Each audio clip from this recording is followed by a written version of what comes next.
Hi friends, glad you can join me. It's Miss Fredelin of the Children's Director.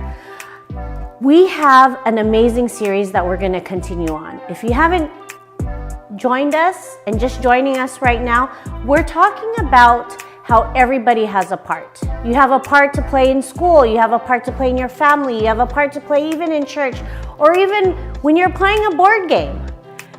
All our lessons are about cooperation. What is cooperation?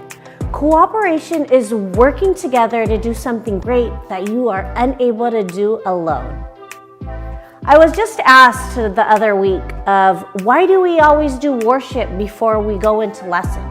We go into worship because we want to thank God for who He is. We want to thank Him for what He's done in our life. And we also want to thank Him for His Word as we're given the Bible of His truth. And also because of His promises. He delivers on His promises and He's faithful to us. So I want you guys to stand up on your feet and let's praise God for everything He's doing in our lives and for all the promises He's fulfilling.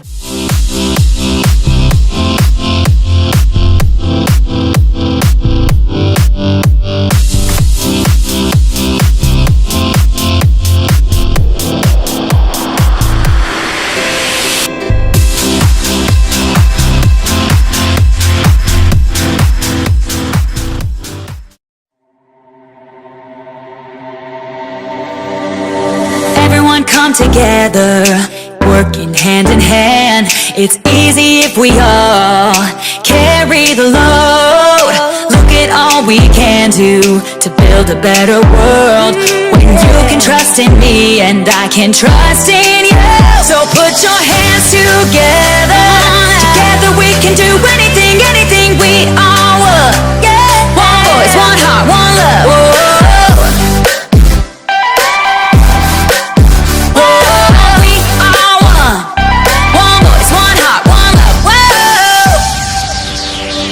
We're gonna help this city all together now. We make a better story when we help each other out. With peace and understanding, you'll never walk alone. You can trust in me and I can trust in you.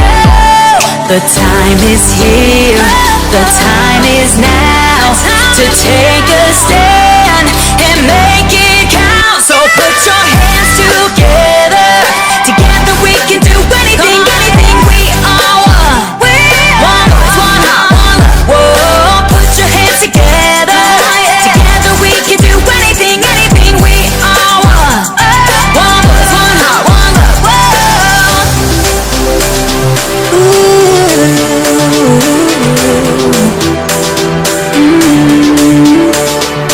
One light, one voice. Come on now, shout it out.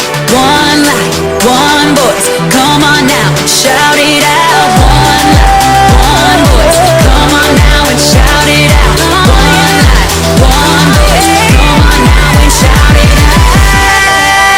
So put your hands together. Together we can do anything, anything we all want.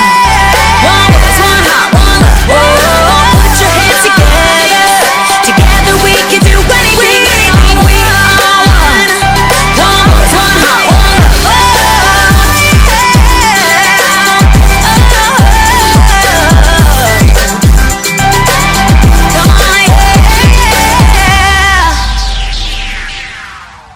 Do me a favor and repeat after me.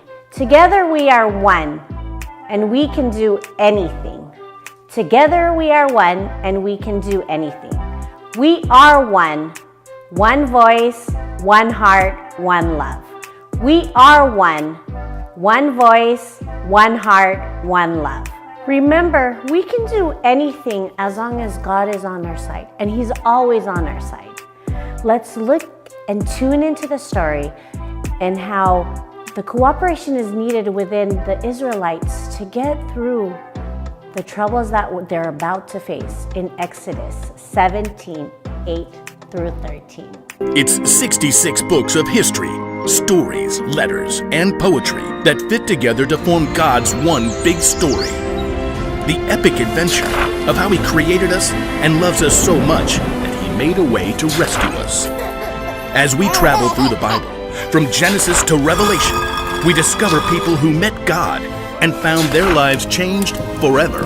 Now, for an amazing story, inspired by the book of Exodus, chapter 17, verses 8 through 13. God had freed the Israelites from slavery in Egypt and led them into the desert.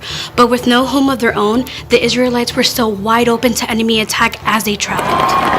One evening, as Moses walked through the camp, his assistant Joshua raced up. Amalekites! Where? How many? Just a few men right now. They attacked at the rear, where many of the women and children are. But we beat them back. They'll come in full force tomorrow. Moses turned to survey the land around them in the last rays of the setting sun. The whole valley of Rephidim spread out before them. Nearby, a high hill provided a lookout for the whole countryside. We have no army. We'll have to fight. You choose our best men and get ready for battle in the morning. Will you come with us? No, Moses pointed at the hilltop. I'll climb up there and hold up the walking stick that God gave me. Both men looked at a sturdy staff in Moses' hand. It was no ordinary stick.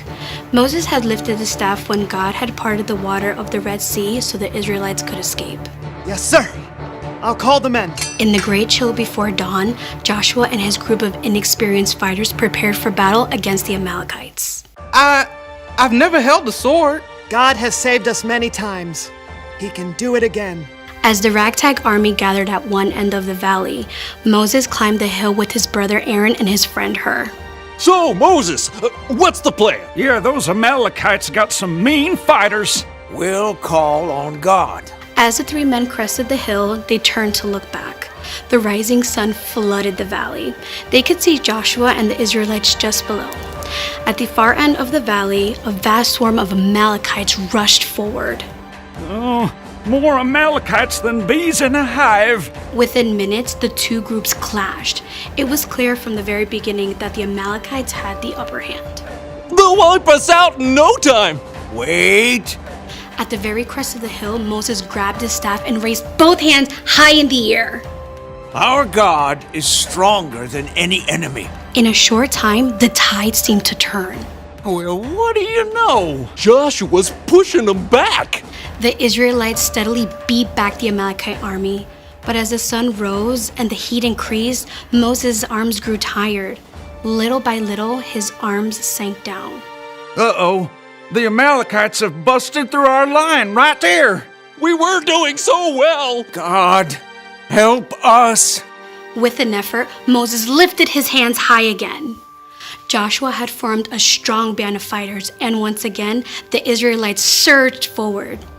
Moses lowered his arms to stretch. Ah, my back! What just happened? Joshua had them. Moses stepped forward to see, raising his hands high again. Aaron turned to stare at his brother. It's your hands.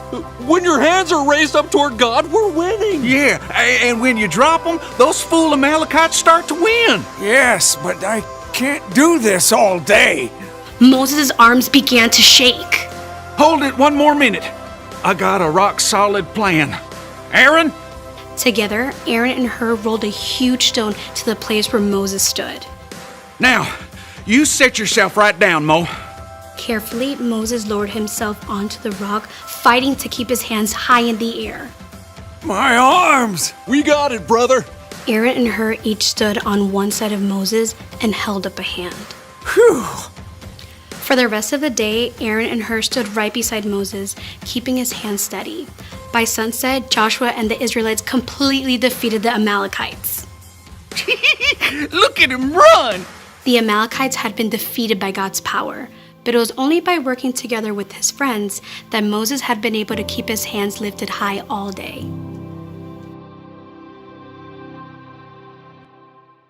The battle between the Amalekites took loads of cooperation. Loads and loads of cooperation, that is.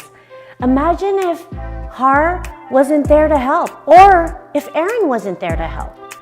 They wouldn't have been able to roll the stone for Moses to sit, and they wouldn't have one friend for each hand to help Moses hold him up high. They even needed God's help. Sometimes we think we can do it all by ourselves, but we need to call one friend or another friend. I want you guys to think of this. Imagine having breakfast and you want to open that jar of peanut butter or the jar of jelly, but it's a brand new jar. Sometimes it's hard for me to open it up as a grown-up. Sometimes I have to ask mom or dad. Sometimes even mom and dad can't even open up the jar because it's so tight that we have to have a jar opener. It's the little things that we need to help us succeed to create greater and bigger things. So don't forget how you can cooperate in any area of your life, whether it's in school, helping out a friend with their homework, or even a new kid at school and just showing them where the cafeteria is. There's many ways you can cooperate and work with other people in order to make great things happen. Jesus once said, "Do unto others what you want done to you." It's as simple as treating the others the way you want to be treated and working as a team, not for your own selfish reasons, but to let others succeed, just for the greater vision of God. I'll see you guys all next week. Don't forget this month's memory verse: 2 people are better than 1. They can help each other in everything they do. Ecclesiastes 4 verse 9.